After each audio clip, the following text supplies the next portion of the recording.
खास बुलेटिन में आपका स्वागत है। मैं हूं Ruchi Sharma. Financial information service industry के लीडिंग ग्लोबल कंटेंट प्रोवाइडर और नॉलेज पोर्टल क्रिप्टोवायर की होल्डिंग कंपनी टिकरप्लांट ने गूगल क्लाउड के साथ कोलैबोरेशन की घोषणा की है।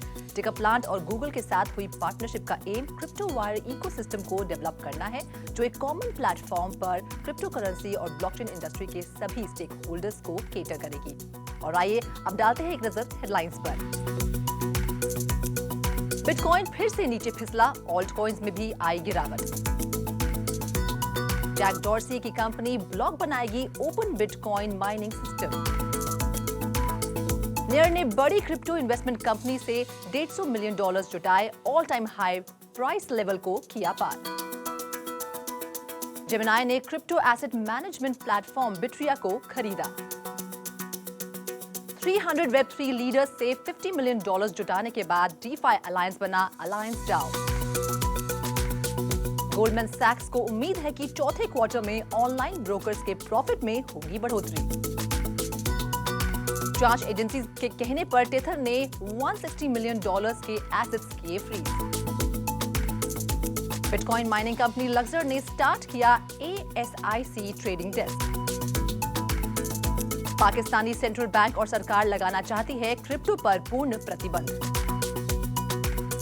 प्रीवियस डे के गेन्स को वाइप आउट करने के बाद बिटकॉइन फिर से नीचे फिसल गया है। हालांकि पिछले कुछ हफ्तों की ट्रेडिंग रेंज रफली $40,000 से $44,000 के बीच रही है। दूसरी मेजर ऑल्टरनेटिव क्रिप्टो करेंसी ने भी नैस्डैक 100 के यूएस ट्रेड्स में अचानक गिरावट के बाद टेक्नोलॉजी स्टॉक के ड्रॉप को इस डर से फॉलो किया कि फेडरल रिजर्व 2018 के बाद पहली बार अगले कुछ महीनों में इंटरेस्ट रेट्स को बढ़ाएगी।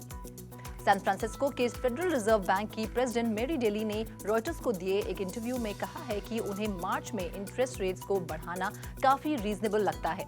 फेडरल रिजर्व की सख्ती से स्टॉक से लेकर क्रिप्टो करेंसी तक रिस्की एसेट्स की प्राइस पर दबाव पड़ सकता है, जिसके कारण बिटकॉइन की अपील कम हो सकती है।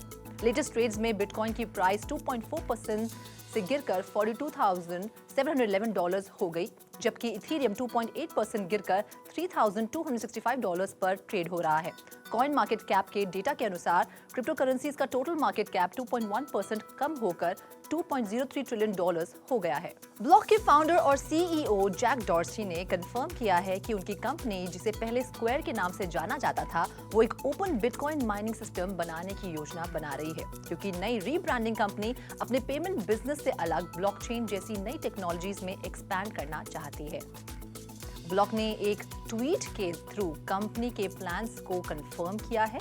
प्रोजेक्ट का लक्ष्य बिटकॉइन माइनिंग का डिस्ट्रीब्यूशन बढ़ाते हुए इसे और भी ज्यादा एफिशिएंट बनाना है। ब्लॉक के जनरल मैनेजर टॉमस टेम्पल्टन ने एक ट्वीट में कहा है कि ब्लॉक माइनिंग कम्युनिटी के कस्टमर पेन पॉइंट्स और टेक्निकल चैलेंजेस जैसे कई इश्यूज को एड्रेस करेगी, जिसमें माइनिंग रिग की अवेलेबिलिटी, हाई प्राइस, रिलायबिलिटी और पावर कंजम्पशन शामिल है। नियर फाउंडेशन ने कहा है कि उसने सुजू के 3 एरो कैपिटल्स के नेतृत्व में एक प्राइवेट टोकन सेल से दूसरे मेजर क्रिप्टो फोकस फंड के पार्टिसिपेशन के साथ $150 मिलियन रेज किए हैं। फाउंडेशन या इन्वेस्टर्स ने नियर टोकन की वैल्यूएशन का खुलासा नहीं किया है। फंडिंग राउंड में Mechanism Capital, Dragonfly Capital, Andreessen Horowitz Jump, Alameda, G Prime और एम्बर ग्रुप ने पार्टिसिपेट किया था। डेवलपर्स को इथेरियम बेस्ड कॉन्ट्रैक्ट्स को फोक करने और चेन पर सॉलिडिटी कोड को डिप्लॉय करने में सक्षम बनाने वाले नियर के अरोरा ने अक्टूबर में $12 मिलियन जुटाए थे। फंड रेजिंग की न्यूज के कारण आज अर्ली मॉर्निंग ट्रेड्स में नियर की प्राइस $19.89 से बढ़कर $20.18 के अपने नए ऑल टाइम हाई लेवल पर पहुंच गई है। क्रिप्टो एक्सचेंज जेमिनाई ने फंडिंग राउंड में $400 मिलियन जुटाने के बाद 2 महीने के अंदर फाइनेंशियल एडवाइजर के लिए अपनी ऑफरिंग को एक्सपैंड करने के लिए डिजिटल एसेट मैनेजमेंट स्टार्टअप बिट्रिया को एक्वायर कर लिया है। डिजिटल होल्डिंग्स के मैनेजमेंट के लिए बिट्रिया की टेक्नोलॉजी जेमिनाई के एसेट मैनेजर्स को ब्रॉडर क्रिप्टो इकोसिस्टम तक एक्सेस प्रोवाइड करने और सिंगल इंटरफेस से अपने क्लाइंट्स के पोर्टफोलियोज को मैनेज करने की एबिलिटी प्रोवाइड करने में मदद करेगी। ओवर 120 to 150 मिलियन डॉलर्स के डेली ट्रेडिंग वॉल्यूम वाले जेमिनाई ने प्रोफेशनल इन्वेस्टर्स के लिए अपनी ऑफरिंग्स को मजबूत करके एक्सपैंड करने की योजना बनाई है। दिसंबर में 3iQ डिजिटल एसेट्स, जेमिनाई और बिट्रिया ने इन्वेस्टर्स को एक सेपरेटली मैनेज अकाउंट प्लेटफॉर्म की ऑफरिंग करने के लिए हाथ मिलाए हैं। सुशी से ओलंपस डाओ तक के प्लेटफॉर्म्स के इंक्यूबेटर DeFi अलायंस ने खुद को अलायंस डाओ के नाम से रीब्रांड किया है और कंट्रीब्यूटिंग मेंबर्स से $50 मिलियन जुटाए हैं। DeFi अलायंस एक Web3 स्टार्टअप एक्सेलरेटर है जिसने 90 से ज्यादा स्टार्टअप की मदद की है। DeFi अलायंस के फाउंडर इमरान खान ने खुलासा किया कि अलायंस को लिब्रा के को-क्रिएटर मॉर्गन बेलर से लेकर ओपनसी के डेवन फिंजर तक लगभग 300 लोगों का कंट्रीब्यूशन मिला है। खान वोल्ट कैपिटल में वेंचर पार्टनर है।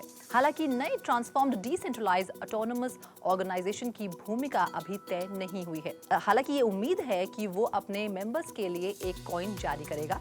टोकन 6 से 12 महीने में ट्रेडिंग शुरू कर सकता है, जो रेगुलेटरी सीन के लिए पेंडिंग है और केवल वेटेड इंडिविजुअल्स ही पहले इस टोकन को खरीद सकते हैं। क्रिप्टो ट्रेडिंग रेवेन्यूज में रिटेल इन्वेस्टर्स की एक्टिविटी में बढ़ोतरी के कारण गोल्डमैन सैक्स ऑनलाइन ब्रोकर्स के लिए फोर्थ क्वार्टर अर्निंग्स की पॉसिबिलिटीज के बारे में ऑप्टिमिस्टिक है। गोल्डमैन सैक्स को उम्मीद है कि crypto exchange Coinbase, bank Silvergate Capital और trading platform Robinhood strong results post करेंगे।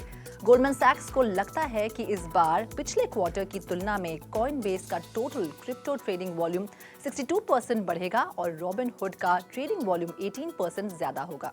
दुनिया के सबसे बड़े स्टेबल कॉइन USDT के इशुअर टेथर ने इथेरियम ब्लॉकचेन पर $160 मिलियन के एसेट्स वाले 3 एड्रेसेस को फ्रीज कर दिया है। लॉ एनफोर्समेंट एजेंसीज की रिक्वेस्ट के बाद कंपनी ने तीनों एड्रेसेस को ब्लैकलिस्ट कर दिया है। ऐसे में टेथर ने कहा है कि वो regularly international law enforcement agencies की इन्वेस्टिगेशन में वॉलेट्स को ट्रेस करने और उसे पोटेंशियली फ्रीज करने में मदद करती है। डेटा एनालिटिक्स साइट ब्लॉक्सी के मुताबिक कंपनी ने 2017 से अब तक 563 एड्रेसेस को ब्लॉक कर दिया है।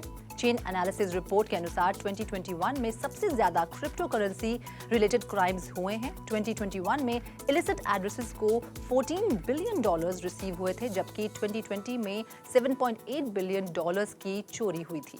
One of the largest bitcoin mining firm Laksar ने डिजिटल करेंसी माइनिंग रिग्स को ट्रेड करने की घोषणा की है। कंपनी ने कहा है कि नया प्लेटफॉर्म बिटकॉइन माइनिंग टूल्स को रिलेटिवली फ्रेंडली प्राइसेस पर माइनर्स के लिए एक्सेसिबल बनाने में मदद करेगा। फर्म ने पिछले जून में NDYIG के नेतृत्व में एक फंडिंग राउंड में $5 बिलियन जुटाए थे। देश भर में क्रिप्टो माइनर्स की बढ़ती संख्या को ध्यान में रखते हुए लक्सर अपनी एक्सपर्टीज को कैपिटलाइज करना चाहती है, इसीलिए कंपनी ने ASIC को खरीदना और बेचना स्टार्ट किया है।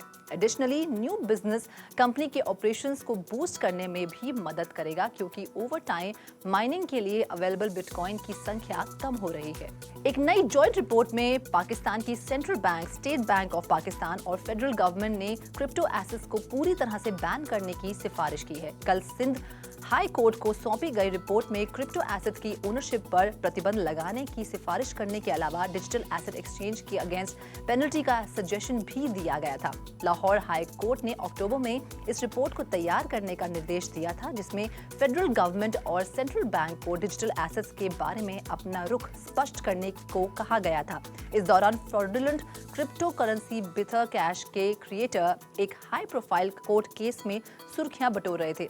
अगर ये बैन कानून बन जाता है तो पाकिस्तान, चीन और सऊदी अरब सहित उन देशों में शामिल हो जाएगा जिन्होंने पहले ही डिजिटल एसेट्स को इलीगल डिक्लेयर कर दिया है। क्रिप्टो वायर ने भारत के पहले क्रिप्टो करेंसी इंडेक्स IC15 को लॉन्च किया है। क्रिप्टो वायर एक ग्लोबल सुपर ऐप है जिसमें क्रिप्टो टीवी चैनल भी शामिल है।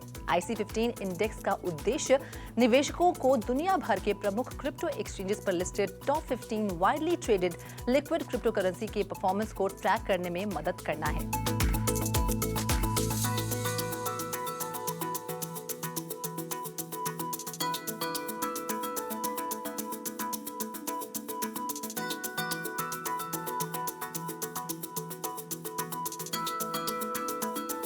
खास बुलेटिन में फिलहाल इतना ही। आप देखते रहिए क्रिप्टो टीवी।